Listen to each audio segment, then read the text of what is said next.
الحمد لله رب العالمين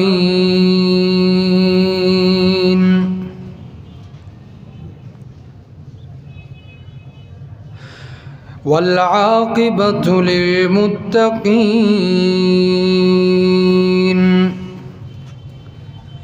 والصلاة والسلام على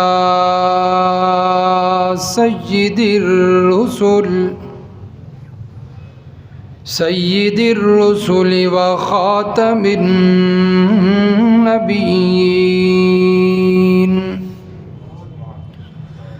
وعلى آله وأصحابه أجمعين، خصوصاً على الخلفاء الراشدين المهديين والذين اتبعوهم بإحسان إلى يوم الدين.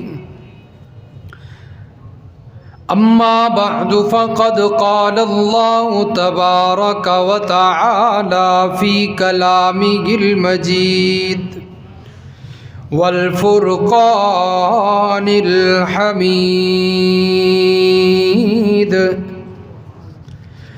أعوذ بالله من الشيطان الرجيم، بسم الله الرحمن الرحيم.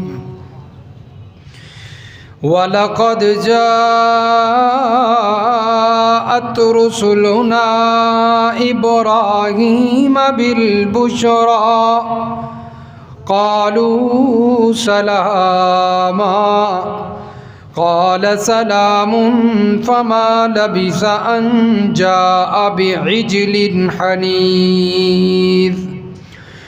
سبحان ربك رب العزة عما يصفون وسلام على المرسلين والحمد لله رب العالمين.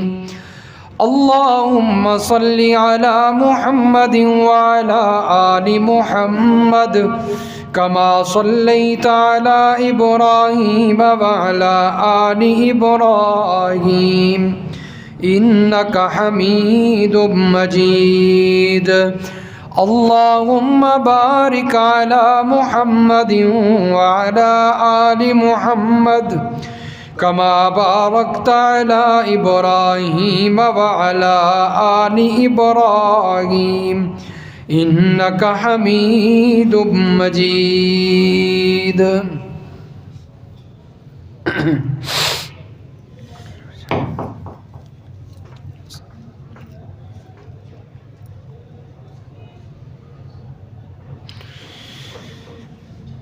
انتہائی واجب الاحترام معزز سامعین، محترم بزرگوں، عزیز دوستوں، نوجوان بھائیوں، السلام علیکم۔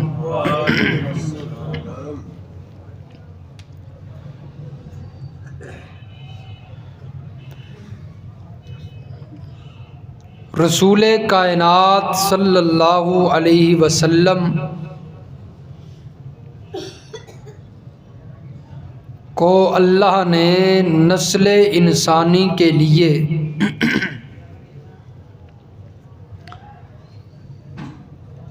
ایک کامل نمونہ اور حسن اسوہ حسنہ بنا کر دنیا کے اندر مبعوث فرمایا ہے۔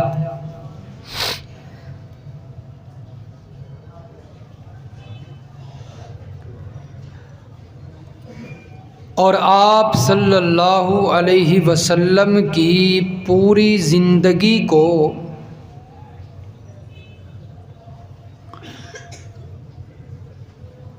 قیامت کی صبح تک کے لیے اللہ نے معیار بنا دیا۔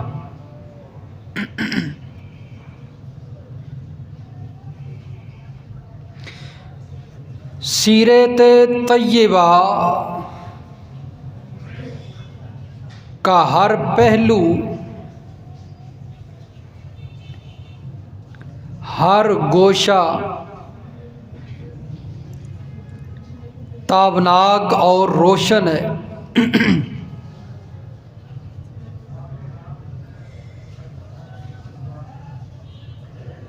رحمت کائنات صلی اللہ علیہ وسلم کو اللہ ذوالجلال نے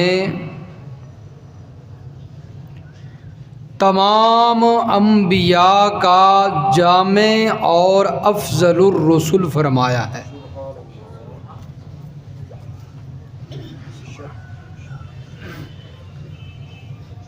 اور آپ صلی اللہ علیہ وسلم کو اللہ نے بہت ساری خصوصیات سے نوازا ہے، بلکہ اللہ نے پہلے انبیاء کو جن خصوصیات سے نوازا تھا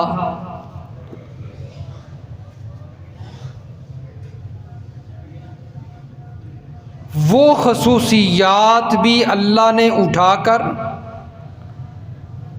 اور مزید ان کے اندر اضافہ فرما کر وہ خصوصیات اللہ نے امام الانبیاء فخر الرسل خاتم النبیین محمد الرسول اللہ صلی اللہ علیہ وسلم کے اندر رکھ دی۔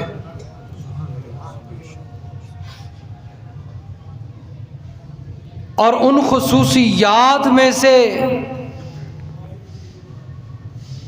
ہمارے نبی کی ایک خصوصیت اور مین خصوصیت مہمان نوازی تھی۔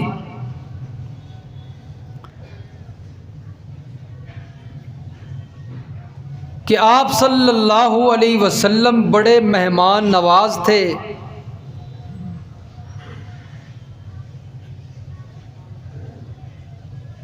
اور یہ جو خصوصیت ہے یہ تمام انبیاء کی سنت اور طریقہ تھی۔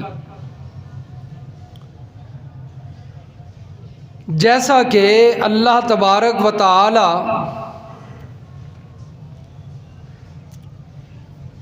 قرآن مجید کے اندر حضرت ابراہیم علیہ السلام کی اس خصوصیت اور اس ادا کا تذکرہ فرماتے ہیں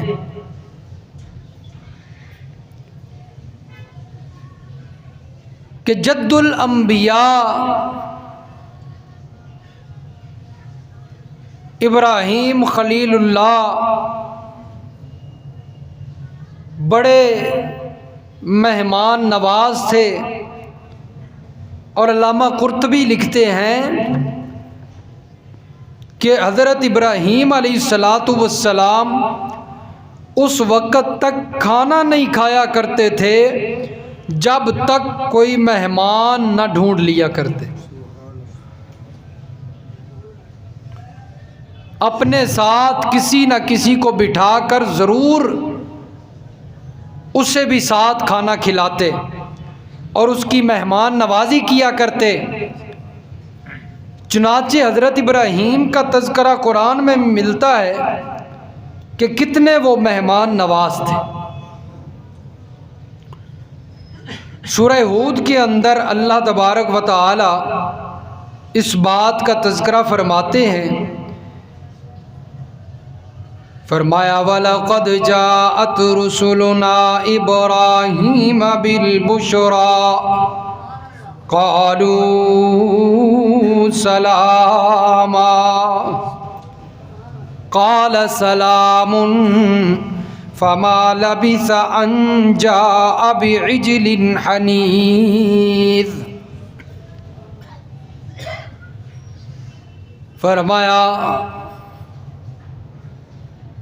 ہمارے فرشتے حضرت ابراہیم علیہ السلام کے پاس آئے، جاءت رسولنا ہمارے قاصد، بالبشرا خوشخبری لے کر،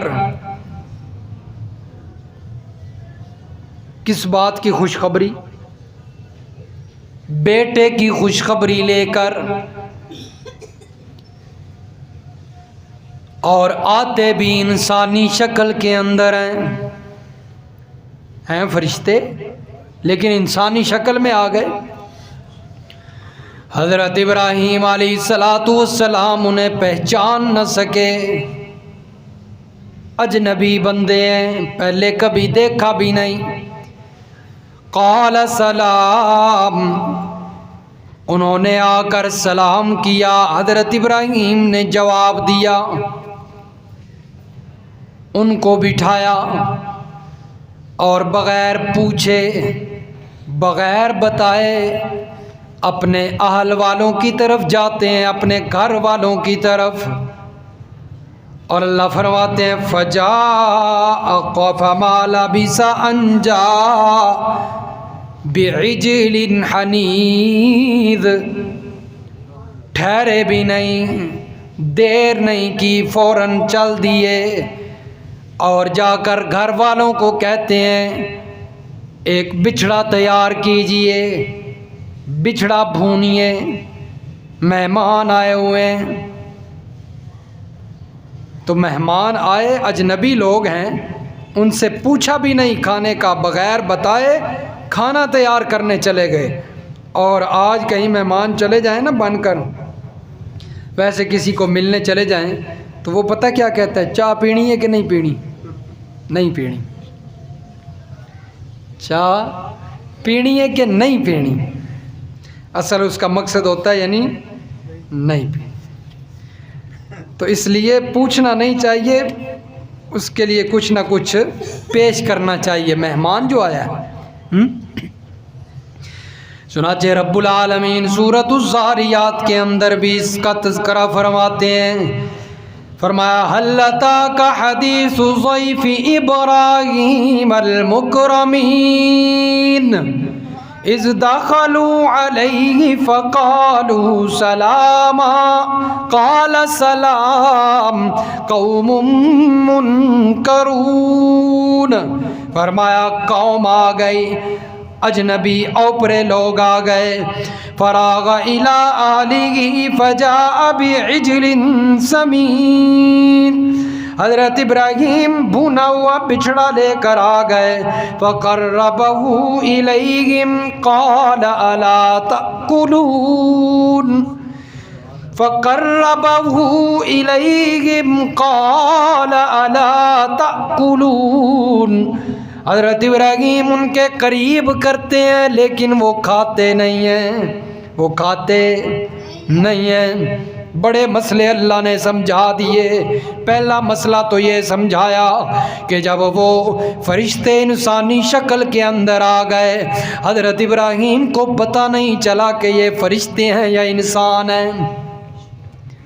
حضرت ابراہیم نے ظاہری صورت ان کی دیکھی کہ یہ تو انسانوں کی طرح ہے، انسان سمجھ کر بچھڑا بھوننے چلے گئے۔ اگر اللہ کا نبی عالم الغیب ہوتا، ما کان ما یکون کا علم رکھنے والا ہوتا، چھپی ہوئی باتوں کو جاننے والا ہوتا، تو کبھی حضرت ابراہیم ان کے لیے بچھڑا نہ بھونتے۔ معلوم ہوا کہ اللہ کا نبی عالم الغیب، اللہ کا نام بلند آواز سے آپ نے لینا ہے، دل خوش ہو جائے۔ عالم الغیب کون ہے؟ حضرت ابراہیم علیہ السلام بچھڑا بھون کر لاتے ہیں۔ دوسرا مسئلہ یہ بھی سمجھ آیا کہ فرشتے بھی عالم الغیب نہیں ہوا کرتے۔ اگر فرشتے عالم الغیب ہوتے تو حضرت ابراہیم جب گھر کے اندر بچھڑا بھون رہے تھے تو فرشتوں کو پتہ چل جاتا اور منع کر دیتے کہ اتنا تکلف نہ کریے، ہم تو فرشتے، ہم نہیں کھا سکتے۔ تو معلوم ہوا فرشتے بھی عالم الغیب۔ تیسری بات یہ سمجھ آئی کہ اگر نوری انسانی شکل کے اندر بھی آ جائے، اندر سے اگر وہ نوری ہو تو وہ کھاتا نہیں ہے، پیتا نہیں ہے، کیونکہ نوری کھانے پینے سے پاک ہوتا ہے۔ فرشتے اگرچہ ظاہری شکل انسانوں والی بنا کر آئے ہوئے تھے لیکن اندر سے نور تھے۔ حضرت ابراہیم کھانا کرتے آگے وہ کھاتے نہیں ہیں کیونکہ وہ نور تھے اور نوری کھاتا نہیں ہے۔ اللہ کے نبی تو کھاتے رہے ہیں، اللہ کے نبی تو، یہی تو مشرکین مکہ کا اعتراض تھا نا، یہ کیسے نبی ہو سکتا ہے، یہ تو کھاتا پیتا ہے۔ اللہ نے جواب دیا وَقَالُوا مَا لِهَٰذَا الرَّسُولِ يَأْكُلُ الطَّعَامَ وَيَمْشُونَ فِي الْأَسْوَاقِ، ہم نے کوئی نبی ایسا بھیجا ہی نہیں جو کھائے نہ۔ سارے رسول کھایا کرتے تھے، بازاروں میں چلا کرتے تھے۔ جو نوری ہو وہ کھاتا نہیں، جو بشر ہو وہ کھایا کرتا ہے۔ تو اللہ کے رسول، اللہ کے نبی بشر ہوا کرتے ہیں کیونکہ بشر کی صفت ہے کھانا۔ نوری اگرچہ انسانی شکل کے اندر بھی آ جائے تو وہ کھاتا۔ تو پھر یہ جھوٹ ان کا ثابت ہو گیا نا، بریلویوں کا اور مشرکین کا، کہ اللہ کے نبی اندر سے تو نور ہیں، اوپر سے بشر ہیں۔ او بھائی اندر سے جو نور ہو اوپر سے بشر ہو وہ کھاتا نہیں ہے۔ جو اندر سے بھی بشر ہو اور اوپر سے بھی بشر ہو اس کی صفت ہے کھانے کی، اور اللہ کے نبی تو کھایا کرتے تھے۔ ہاں اللہ کے نبی صلی اللہ علیہ وسلم کی صفات وہ نور ہے لیکن ذات کیا ہے؟ بشر۔ چنانچہ جو موضوع ہے وہ بھی اس مسئلہ سے اور اس واقعہ سے ثابت ہو گیا کہ مہمان نوازی کی کتنی اہمیت ہے۔ حضرت ابراہیم علیہ السلام جو ہے وہ بغیر پوچھے اور بغیر بتائے اپنے مہمانوں کا اکرام کے لیے جو ہے وہ گھر تشریف لے گئے اور ان کا جو ہے وہ کھانا تیار کر کے لے آئے۔ تو مہمان نوازی بڑی چیز ہے۔ اسی طرح اللہ رب العزت سورۃ الحشر کے اندر پارہ نمبر 28 کے اندر ایک انصاری صحابی کا واقعہ بیان فرماتے ہیں۔ ایک شخص آ گیا اللہ کے نبی کے پاس، مجھے کھانے کے لیے کچھ دیجئے، مہمان بن کر آ گیا۔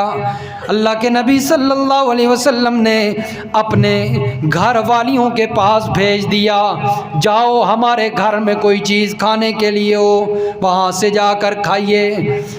جب یہ شخص اللہ کے نبی صلی اللہ علیہ وسلم کے گھر تشریف لے جاتا ہے، اللہ کے نبی کی اہلیہ اور گھر والیاں بتاتی ہیں ہمارے گھر کے اندر تو پانی کے سوا کچھ نہیں ہے، کھانے کے لیے کچھ نہیں ہے۔ امام الانبیاء ہے، نبیوں کا سردار ہے، فخر الرسول ہے، خاتم النبیین ہے، اللہ کا محبوب ہے، مقام محمود کا دولہا ہے، لیکن حالت یہ ہے کہ گھر میں کھانے کے لیے کتنے جو ہے وہ دن اللہ کے نبی بھوک کے اندر گزارا کرتے تھے۔ تو وہ مشکل کشا کیسے ہو گئے، وہ داتا کیسے ہو گئے، جو خود جو ہے بھوک کے اندر دن گزار رہا ہے تو وہ دوسروں کو کیسے دے سکتا ہے؟ دینے والا وہ ہے جو بھوک سے کیا ہے؟ پاک ہے، اسے بھوک لگتی نہیں۔ اللہ کے نبی صلی اللہ علیہ وسلم کے پاس واپس آتا ہے وہ شخص، یا رسول اللہ آپ کے گھر کے اندر تو کھانے کے لیے کچھ نہیں ہے۔ اچھا، اعلان کیا کون اس شخص کو اپنے پاس مہمان بنا کر رکھے گا ایک رات کے لیے، کون اسے کھلائے گا؟ ایک انصاری صحابی کھڑے ہوتے ہیں، ابو طلحہ رضی اللہ تعالیٰ عنہ، کہتے ہیں یا رسول اللہ میں اسے اپنا مہمان بناؤں گا، میں اسے کھانا کھلاؤں گا۔ اس شخص کو لے کر گھر چلے جاتے ہیں اور جا کر اپنی اہلیہ سے کہتے ہیں گھر کے اندر کچھ کھانے کے لیے ہے کہ نہیں؟ وہ جواب دیتی ہے صرف بچوں کا کھانا پڑا ہوا ہے، اس کے سوا کچھ نہیں ہے۔ یہ صحابی فرماتے ہیں اپنی اہلیہ کو، اپنی بیوی کو کہتے ہیں بچوں کو سلا دو، بچوں کو۔ ہمارے پاس اللہ کے رسول کا ایک مہمان آیا ہوا ہے، آج ہم بھی کھانا نہیں کھائیں گے، بچے بھی نہیں کھائیں گے، اللہ کے رسول کے مہمان کو کھلائیں گے۔ کتنی دیکھے قدر دیکھے، مہمان نوازی بھی دیکھیے۔ بچوں کو نہیں کھلائیں گے، بچوں کو سلا دیا، ایک چراغ جل رہا تھا، کھانا تیار کر کے مہمان کے سامنے رکھتے ہیں۔ اپنی بیوی کو بھی کہا کہ چراغ بجھا دو تاکہ مہمان کو یہ نہ پتہ چلے کہ اکیلا میں کھا رہا ہوں یا یہ بھی ساتھ کھا رہے ہیں، اسے یہی محسوس ہو کہ ہم بھی ساتھ کھانے میں مصروف ہیں، ہم بھی شریک ہیں، کہیں وہ ایسا نہ ہو کہ اسے پتہ چل جائے کہ ہمارے گھر کے اندر اس کے سوا ہے ہی کچھ نہیں۔ مہمان نوازی کر رہے ہیں۔ رات گزر گئی، بچے تھوڑی دیر کے بعد بھوک کی وجہ سے اٹھ پڑتے ہیں، ان کی والدہ بچوں کو سلا دیتی ہے۔ صبح ہو گئی، یہ انصاری صحابی نبی علیہ السلام کے پاس جاتے ہیں اور اللہ کے نبی صلی اللہ علیہ وسلم مسکرا رہے ہیں اور کہتے ہیں، اے میرے انصاری صحابی، تو نے رات کیا معاملہ فرمایا؟ اللہ نے تو مجھ پر وہی نازل فرما کے مجھے بتا دیا۔ اللہ تعالیٰ مسکرا رہے تھے اور اللہ تعالیٰ نے یہ آیت قرآن کی نازل فرمائی، فرمایا وَيُؤْثِرُونَ عَلَىٰ أَنفُسِهِمْ وَلَوْ كَانَ بِهِمْ خَصَاصَةٌ۔ میرے پیغمبر، یہ جو تیرے جانثار ساتھی ہیں، یہ جو تیرے شاگرد ہیں، یہ فرمایا دوسرے لوگوں کو اپنی جانوں پر ترجیح دیتے ہیں۔ انہوں نے رات کھانا خود نہیں کھایا، اپنے جانوں پر، اپنے پیٹ پر آپ کے مہمان کو ترجیح دی۔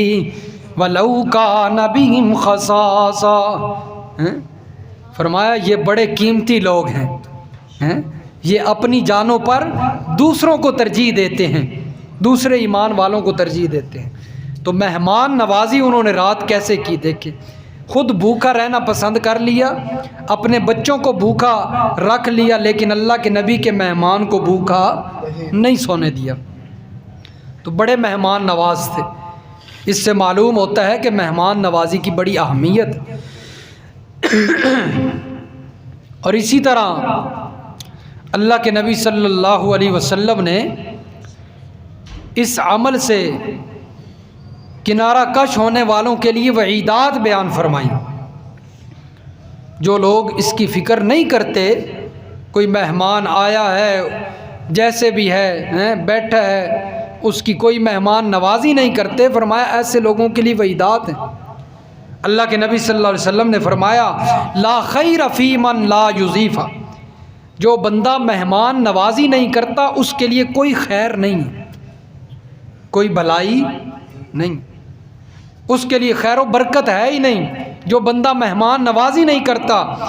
اور ایک موقع پہ اللہ کے نبی نے فرمایا خیرکم، تم میں سے بہترین وہ ہے من اطعم الطعام ورد السلام، تم میں سے بہترین بندہ وہ ہے جو مہمانوں کو کھانا کھلاتا ہے اور سلام کا جواب دیتا ہے۔ تو کتنی جو ہے وہ اللہ کے نبی نے بہترین فرمایا اس بندے کو جو مہمانوں کی مہمان نوازی کرتا ہے۔ اس لیے یہ صفت ہر انسان کے اندر ہونی چاہیے، ہر ایمان والے کے اندر یہ ہونی چاہیے۔ اور ایک موقع پہ اللہ کے پیغمبر نے فرمایا من کان یؤمن باللہ والیوم الآخر فلیکرم ضیفا، جو بندہ تم میں سے ایمان رکھتا ہے اللہ پر اور آخرت کے دن پر، قیامت پر، جس کا اللہ پر ایمان ہے اور آخرت کے دن پر ایمان ہے، اللہ کے پیغمبر نے فرمایا چاہیے کہ وہ اپنے مہمان کی مہمان نوازی کرے۔ ایمان والے کو چاہیے مہمان نوازی کا جذبہ رکھے۔ اور فرمایا من کان یؤمن باللہ والیوم الآخر فلیکرم جارہ، جو بندہ اللہ پر اور آخرت کے دن پر ایمان رکھتا ہے اسے چاہیے کہ اپنے پڑوسی کو کھانا کھلائے، اپنے پڑوسی کو۔ آج ہمیں پتہ ہی کو نہیں ہوتا، پڑوس کے اندر بیچارے بھوکے سو رہے ہوتے ہیں لوگ، ہم اپنی عیش و عشرت کے اندر ہیں، مزے اڑا رہے ہیں، پلاؤ کھا رہے ہیں، لیکن پڑوس کے اندر انسان بھوکے سو رہے ہیں، ان کی فکر ہی نہیں۔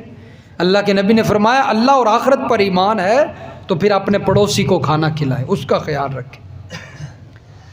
جس وقت اللہ کے نبی نے یہ فرمایا کہ اپنے مہمان کو دستور کے موافق کھلایا کرو، صحابہ نے عرض کی یا رسول اللہ دستور کے موافق کیا ہوتا ہے؟ کیا مطلب ہے اس کا کہ دستور کے موافق؟ اللہ کے نبی صلی اللہ علیہ وسلم نے فرمایا یوم و لیلہ، ایک دن اور ایک رات۔ اگر تمہارے پاس کوئی مہمان آ گیا ہے تو اس کی ایک دن اور ایک رات اچھے طریقے سے مہمان نوازی کرو، اچھا کھانا کھلاؤ، اچھے طریقے سے اس کی مہمان نوازی کرو۔ وَالضِّيَافَةُ ثَلَاثَةُ أَيَّامٍ، اور 3 دن وہ تمہارے پاس مہمان رہ سکتا ہے، 3 دن مہمان رہ سکتا ہے۔ فَمَا كَانَ وَرَاءَ ذَلِكَ، 3 دن تو مہمان نوازی ہے، یہ اس کا آپ پر حق ہے کیونکہ وہ مہمان بن کے آیا ہوا ہے۔ فرمایا اس کے بعد 4تھا دن 5واں دن اگر وہ ٹھہرتا ہے فَهُوَ صَدَقَةٌ عَلَيْهِ، یہ صدقہ ہوگا اس پر، یہ پھر کیا ہے؟ یہ آپ کی طرف سے اس پر صدقہ ہوگا۔ تو فرمایا کہ 3 دن مہمان کی مہمان نوازی۔